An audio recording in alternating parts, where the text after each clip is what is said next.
On était en live il y a quelques heures sur Twitch pour la Late Session. On a enchaîné avec les matchs. Il y en avait 3 au programme. Et là, CQFR Shai. On va peut-être commencer avec la victoire des Pacers contre les Bucks, 123-115, victoire que tu avais annoncée. Presque le même scénario, un poil plus serré que le Game 1 quand même, mais un scénario où Indiana se détache d'entrée, contrôle plutôt bien le tempo. Milwaukee tente de revenir trop tard, j'ai envie de dire, trop tardivement. Recolle quand même, et après un nouveau petit coup d'accélérateur à la fin des Pacers. Victoire, je le disais, 123-115, avec encore une fois 6 joueurs qui mettent 10 points ou plus. C'est peut-être une des plus grosses différences avec cette équipe des Bucks. Je vais te donner les stats, Shai, et après je te laisse la parole. 24 points, 11 rebonds pour Pascal Siakam, très bon depuis le début de la série. 21 points, 12 passes pour Tyrese Haliburton, 17 points pour Andrew Nembhard, excellent lui aussi depuis le début de la série. Et 34 points, 18 rebonds, 7 passes décisives pour Giannis Antetokounmpo, trop seul depuis le début de la série. Je ressors avec la même impression que le match 1, c'est-à-dire que je vois un collectif contre une tentative de somme d'individualité qui se résume finalement à une vraie individualité qui est certes extraordinaire. Et le scénario, tu as raison, ressemble beaucoup. Les Bucks recollent, recolle, c'est un grand mot, mais à la fin, et Siakam, qui est lui aussi excellent depuis le début de la série, et même globalement, de toute façon, c'est un joueur qui est extrêmement fiable, met un panier qui décourage définitivement les Bucks qui espéraient peut-être un petit choc avec le retour de Damian Lillard, mais fort logiquement, il n'est pas encore totalement dans le rythme. Hein. Il a quand même joué 37 minutes pour son retour après un mois d'absence et un entraînement adapté, 4 sur 14, 13 points. Il n'a pas pu vraiment changer la dynamique de la série pour son équipe. Et voilà, encore une fois, les Pacers, très belle assise collective, de l'efficacité, du partage de ballon. Haliburton a plus scoré que sur le match 1, et tout en étant toujours excellent au playmaking, 12 passes. Je l'avais annoncé parce que je pensais pas que le retour de Lillard maintenant pourrait changer quelque chose. Je ne dis pas que ça changera rien après, mais il y a peut-être ce sentiment que les Pacers sont un vrai très très bon collectif et que c'est pas du tout adapté à l'état de Milwaukee pour l'instant. J'aime beaucoup la manière dont tu as résumé ça. Le côté un très fort collectif face à une somme d'individualités qui essaye finalement d'être un collectif, mais tu n'en as qu'une qui brille. Parce que si tu regardes individuellement, les joueurs des Pacers ne sont pas nécessairement beaucoup plus forts que ceux des Bucks. Par contre, l'impression visuelle est bien différente en fait. Effectivement, collectivement, ils arrivent à se créer beaucoup plus de situations. Il y a un truc que je comprends pas du côté de Milwaukee, c'est qu'on l'a vu encore cette nuit, ces deux équipes, elles se détestent. En tout cas, elles s'aiment pas. Se détester, c'est peut-être trop fort, mais elles s'aiment pas. Il y a encore eu des embrouilles. Elles se sont jouées, c'était la 18e fois qu'elles se sont jouées en 2 ans. Je crois que c'est la vraie stat. Hein. C'est 18. Ah oui, avec l'NBA Cup, avec l'NBA l'an dernier. Et tout. C'est une équipe que t'aimes pas. Comment tu peux ne pas avoir un peu plus de fierté, d'agressivité physique, défensive? Ils laissent les Pacers se balader. Forcément, des Aaron Naismith, ces gars-là, s'ils ont autant d'espace, ils vont mettre des tirs, tu vois. Alors que ce n'est pas tous nécessairement des gros shooters, mais ils ont tout pour se mettre dans le rythme. Il n'y a pas ce truc de on casse le rythme et on te fait mal, on est un peu méchant. Il n'y a pas ça. Giannis a bien résumé à la fin, il a dit il n'y a pas le sentiment d'urgence, ils n'ont pas l'impression d'être en danger, et c'est une grave erreur à mon avis. Et, parce que le coup de on s'aime pas, donc on va répondre un peu quand il y a un accrochage, ce qu'il y a eu entre Siakam et Trent, et d'abord Portis qui arrive pour faire le videur derrière, mais en fait ça c'est pour c'est un peu c'est presque du show. On sait que ça va pas partir en cacahuète non plus a priori, mais par contre sur le terrain, dans les faits, il n'y a pas la même agressivité défensive, ils prennent beaucoup de points encore. Et ouais, il y a pas l'impression d'envie. Alors, je disais, il est très seul, Giannis. Bobby Portis fait un bon match. Lui, il n'y a pas grand-chose à lui reprocher. Hein. Pour le coup, lui, il y va, il met ses paniers, il a shooté, il prend des rebonds. Mais c'est trop léger par rapport, par rapport à ses camarades. Tu peux pas juste sortir, à mon avis, d'une série comme ça, juste par la grâce de Bobby Portis. Quoi. Ça me semble un peu compliqué. En fait, il laisse les Pacers se balader. Moi, c'est vraiment le truc, tu vois, c'était sur le Game 1, sur le Game 2. Tu laisses les Pacers dicter leur tempo, tu laisses les Pacers enchaîner tout plein d'extra passes. Alors après, évidemment aussi, chapeau aux Pacers, qui ont un jeu offensif bien rodé, un collectif bien rodé, tu vois. Mais c'est pas le... Tu joues une équipe comme ça, faut que tu arrives avec la mentalité de Minnesota. Timberwolves les Bucks n'ont pas les atouts des Timberwolves pour jouer comme ça, en tout cas pas aussi bien, pour pas le faire aussi bien que Minnesota, c'est clair, mais sois un peu physique. Tu as quand même quelques Golgoth, tu vois, tu as Giannis, tu as des gars qui ont comment dire, ouais, qui ont du gabarit. Sois un peu sur ton adversaire, quoi. Quitte à ce que tu prennes des fautes et que les arbitres finissent par te calmer et te dire non, faut y aller mollo, mais je trouve que ces Bucks-là manquent d'agressivité. Le seul point positif pour eux à ce stade, c'est de se dire que c'est deux équipes mauvaises à l'extérieur, Indiana et Milwaukee. C'est deux équipes qui gagnent pas loin de leur terre. Voilà, donc bon, le 2-0, on dit qu'une série, elle commence quand il y a un match à l'extérieur. Bon, bah voilà, les Bucks, il va falloir qu'ils s'accrochent à ce discours très fort pour essayer de gagner leurs 2 matchs à Milwaukee. Mais bon, si c'est que des victoires à domicile, le match 7, il est à Indiana, quoi. Et là, pour l'instant, on est loin d'avoir un match 7 entre ces deux équipes. Enchaînons avec le Thunder qui a torpillé les Grizzlies, un peu moins torpillé, mais torpillé quand même. Les Grizzlies avaient promis de jouer mieux, ils ne pouvaient pas faire pire, ils ont fait un petit peu mieux. Victoire 118-99 d'OKC. OKC qui s'est reposé sur sa défense parce que Shai Gilgeous-Alexander a encore été une fois très maladroit. 10 sur 29 au tir, il met 27 points. Par contre, il marque un peu quand il faut, c'est-à-dire que quand Memphis a tenté et repassé sous les 10 points, il y a Shai qui a pris un peu les choses en main. Gros match de Chet Holmgren, 20 points, 11 rebonds, 5 contre. Très bon match de Jalen Williams. Je vais peut-être te lancer là-dessus. Jalen Williams, Chet Holmgren, c'est un peu les interrogations d'une certaine manière de savoir est-ce qu'ils sont prêts aujourd'hui. Chet Holmgren est sophomore. Alors, faux sophomore, mais sophomore quand même. Jalen Williams, c'est sa 3e saison. Est-ce que ces deux gars-là vont être capables d'être à des niveaux All-Star sur toute une campagne de playoff? Pour l'instant, c'est eux les deux locomotives de l'équipe depuis le début de la série. Alors, c'est Memphis. C'est ça le truc. C'est Memphis, c'est pas une très grosse adversité, mais eux, en tout cas, se mettent en confiance et se mettent dans le rythme. Ouais, c'est pas sur cette série, je pense qu'on aura la réponse. Par contre, cette série peut servir justement à les mettre en confiance, à les responsabiliser comme ils l'ont été sur toute la saison. Jalen Williams, notamment, très important au scoring. Les matchs où Shai marque un peu moins, il n'y en a pas beaucoup parce que c'est quand même le meilleur marqueur de la ligue. Mais c'est intéressant de voir que sur les 2 premiers matchs, il a une adresse vraiment pas bonne, mais que les autres font le job. Alors Memphis a été un peu moins... Bon, là, c'était une fessée cul nul le premier, il y a même pas faux. Enfin, là, ils ont eu un petit peu plus d'orgueil et ça a mal démarré, honnêtement. Dans le match, je me suis dit, ils vont en reprendre 50 parce que ça commence par un 9-0, ils mettent pas aucun panier en 3 minutes, ils sont à 0 sur 10. Même 32-17 après le premier quart-temps, tu te dis bon, bah, c'est reparti pour un tour et au final ils ont OKC a un tout petit peu desserré l'étreinte, il y a eu de la maladresse et Memphis a eu un peu d'orgueil ici et là pour réduire l'écart, mais bon, c'est pas sur cette série-là qu'OKC sera challengé, je pense. Mais c'est bien que dans cette série-là, Jalen Williams et Chet Holmgren notamment, et même les quelques autres, je veux dire, il faut pouvoir compter sur Aaron Wiggins, sur Cason Wallace qui fait une jolie séquence, à un moment un gros contre et très derrière, bon Cason Wallace, super pioche Cason Wallace. Très bon joueur Cason Wallace. Et voilà, donc c'est pas sur ces matchs-là qui seront vraiment testés, mais c'est là-dessus que tu peux te mettre en jambe et être responsabilisé. Tu débarques pas sur un match ou une série où Shai est inexplicablement en difficulté et que tu te sois jamais retrouvé dans la situation du gars qui doit marquer des points, c'est compliqué. Là, ils la connaissent cette situation, ils sont prolifiques dans tous les cas. Sachant que Shai, en fait, c'est juste qu'il manque d'adresse pour l'instant, quoi. Il n'est pas particulièrement gêné. Les Grizzlies, c'est vrai. Enfin, le Thunder, c'est vrai. C'est un match-up terrible pour beaucoup d'équipes. Et je crois que Memphis, c'est vraiment pas l'équipe qui a les armes pour gêner. Ne serait-ce que gêner. Je parle de gêner. Je parle même pas de sortir, évidemment, ou même ne serait-ce que de pousser une série difficile. Juste gêner. Ils n'ont pas les armes. Ils défendent plus. Tiens, vu qu'on parle de défense, j'en profite quand même. Jaren Jackson Jr. a une réaction d'orgueil. Il a fait un bon match, il faut le signaler. Il a mis 26 points. C'est lui qui a ramené Memphis dans le 3e quart-temps.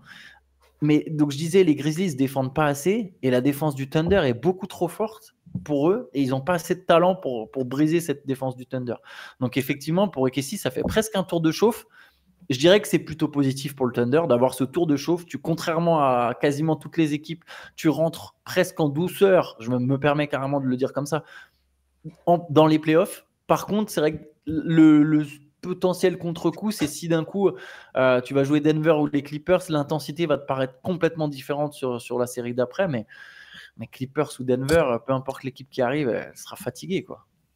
Ouais, mais ce sera quand même un challenge plus costaud, quoi. Et il y aura du répondant et des vrais défis auxquels il faudra répondre pour OKC quand même.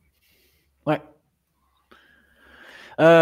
Troisième match de la soirée, celui entre Los Angeles et Minnesota, sans doute le plus attendu, le plus engagé, ça c'est sûr. Victoire des Lakers 94-85. Les Lakers qui égalisent dans cette série avec 31 points, 12 rebonds, 9 passes de Luka Doncic.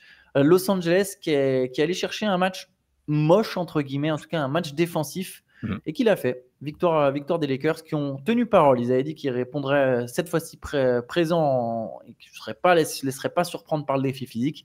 Ils se sont adaptés, ils se sont ajustés et ils ont gagné. Ouais, la réponse était attendue après la mauvaise impression laissée dans le match 1. Alors Minnesota a essayé d'être agressif aussi comme dans le match 1. Ça a été plus compliqué.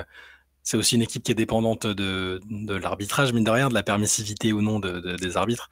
Et surtout, les Lakers ont pris le match vraiment par le bon bout ce coup-ci. Il y avait de l'énergie, il y avait du physique, de l'intensité, de l'efficacité aussi. Luka Doncic démarre fort.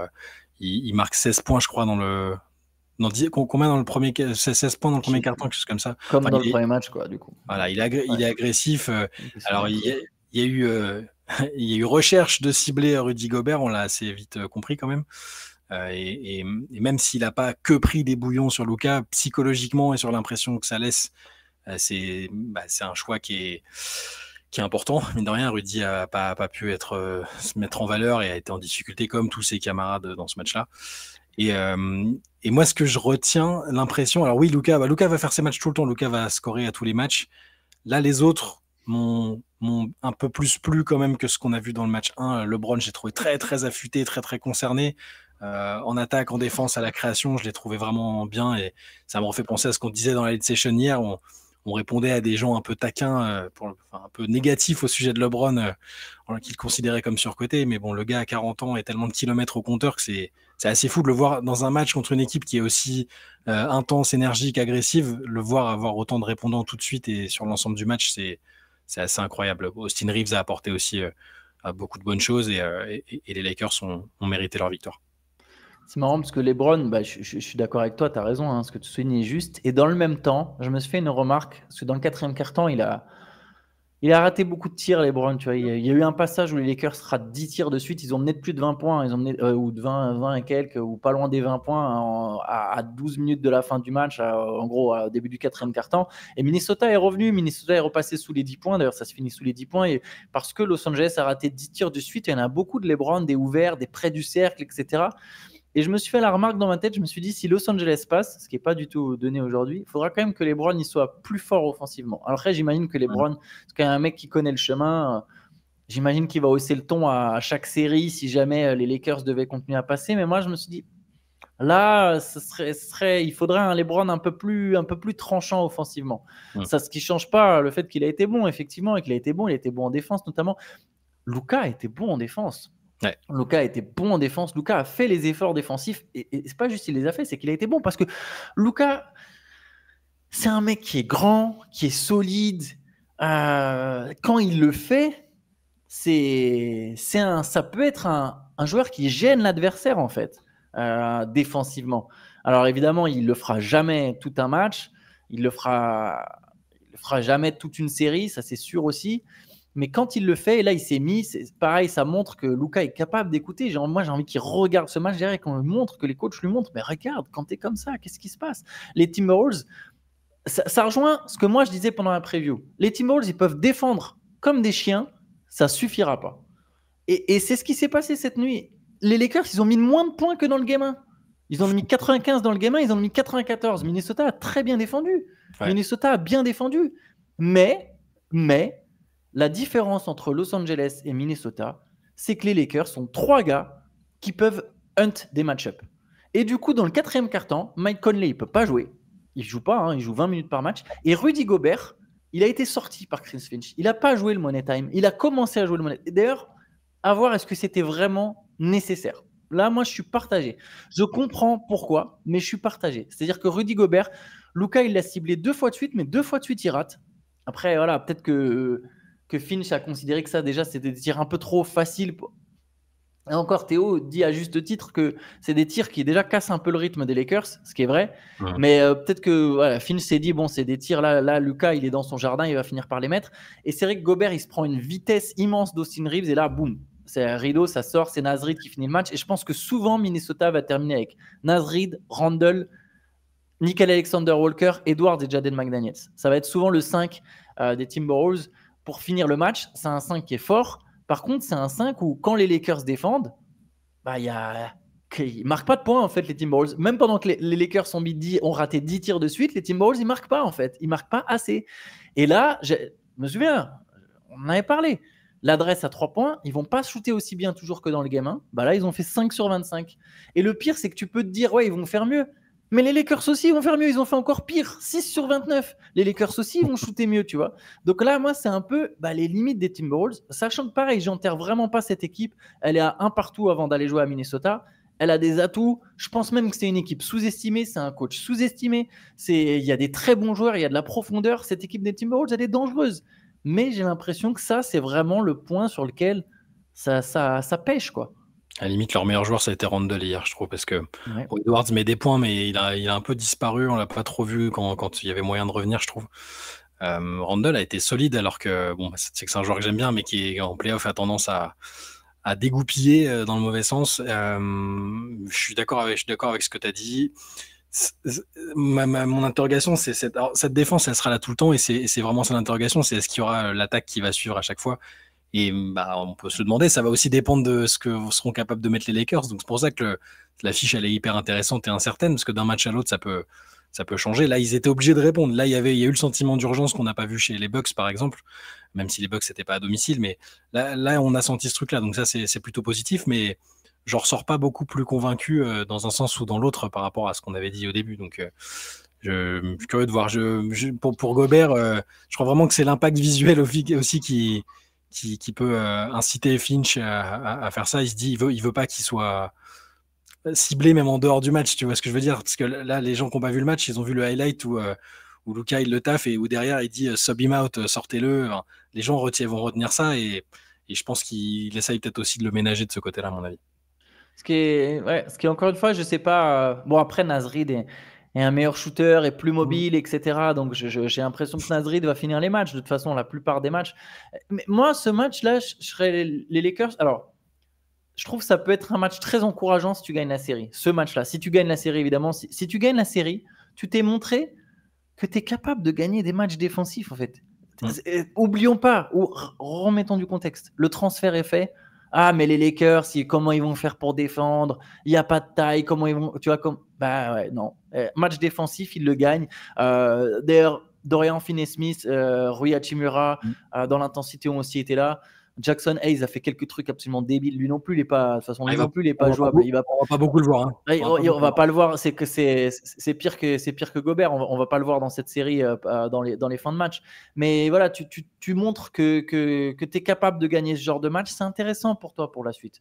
Tu te dis, ok, on peut jouer vite, on peut jouer comme ça, on peut jouer comme ça. Je pense aussi que les Lakers seront pas tout le temps aussi maladroits à 3 points. Là, il y a 0 sur 6 d'Austin Reeves, 2 sur 8 de Luka Doncic, 1 sur 5 de LeBron James. Tu vois. Il n'y a que Gabe Vincent qui a mis des 3 points. Ils en ont mis que 6 au total, tu vois. Les Lakers, ils en mettront pas toujours 6. Donc voilà, les Lakers, c'est vraiment garder cette mentalité de se dire, ok, contre les Timberwolves, on n'a pas le choix. Il faut qu'on joue comme des chiens à chaque fois, parce que eux, c'est des chiens. Mais il y a des choses encourageantes à tirer de cette rencontre pour Los Angeles. Et notamment, surtout une fois que tu te seras mis de côté. Je le répète, je pense que Minnesota est sous-estimé. Et si tu arrives à passer Minnesota, en fait, tu t'en rends pas forcément compte, mais tu as sorti une équipe très, très, très dure à sortir. Bien sûr, c'est clair. Limite, d'ailleurs, après, tu joues Houston ou Golden State. Après, c'est 2 équipes qui jouent dur, mais je sais pas si elles jouent aussi dur que les Timberwolves. Après, elles ont plus d'atouts, notamment les Warriors en attaque, et les Rockets ont plus de qualité athlétique, etc. Mais tu es vraiment mis de côté un sacré client si tu arrives à sortir Minnesota, ce qui, encore une fois, n'est pas du tout fait aujourd'hui. J'enterrerai vraiment pas les Wolves. Allez, pour finir, Peyton Pritchard élu 6e homme de l'année, premier trophée qui tombe, vraiment pas le plus surprenant. Non, pas le plus surprenant, c'est mérité. C'est comment dire, en y réfléchissant, c'est vraiment une pioche incroyable qu'ils ont faite. Enfin, c'est un joueur qui est 6e homme de l'année, qui a un contrat hyper simple. Il est sous contrat jusqu'en 2028. Il touche 6 millions de dollars cette saison. Ils l'ont pris en fin de premier tour. C'est vraiment très très bien joué. Et donc pour illustrer le fait que ce soit mérité, parce il y avait une candidature solide pour Malik Beasley, pour Ty Jerome, mais ils auraient pas démérité non plus. C'est quand même le joueur qui a mis le plus de paniers en sortie de banc. C'est le joueur qui a mis le plus de 3 points en sortie de banc. Sur tous les tireurs à 3 points titulaires, remplaçants inclus, il est 5e. Il est numéro 1 parmi les remplaçants au plus-minus. C'est le 3e meilleur passeur aussi en sortie de banc. 14 points de moyenne, 47%. Des paniers un peu marquants aussi, ça joue, mais cette tendance qu'il a à marquer des paniers super compliqués en fin de quart-temps ou juste avant la mi-temps aussi, c'est amplement mérité. Et Pritchard permet aux Celtics d'avoir cette rotation, parfois slow de management pour certaines des stars, parce qu'ils savent que Pritchard va faire le taf quand il est responsabilisé. Donc c'est aussi une des raisons pour lesquelles les Celtics peuvent avoir confiance dans leur chance de... Ouais, je tout à fait d'accord avec toi. Les Celtics qui joueront d'ailleurs ce soir le Game 2 contre Orlando, il n'y aura peut-être pas Jason Tatum qui s'est fait mal au poignet, c'est pas sûr encore qu'il soit présent. Même si connaissant Tatum, on a vu qu'il est capable de braver la douleur. Après, est-ce qu'ils ont besoin qu'il le fasse contre Orlando? C'est pas dit. Ce soir, il y aura aussi Cleveland contre Miami, le Game 2, et Golden State Houston. C'est pareil, encore un beau match, toujours les matchs de l'Ouest, hein, mais ça, c'est les 3 matchs du programme. Vous avez peut-être vu passer le sondage fait par The Athletic sur quels sont les joueurs les plus surcotés, les plus sous-cotés de la ligue, les pires organisations, etc. On n'en a pas parlé dans CQFR, mais pour le coup, on en a parlé pendant plus d'1 heure hier dans la Late Session.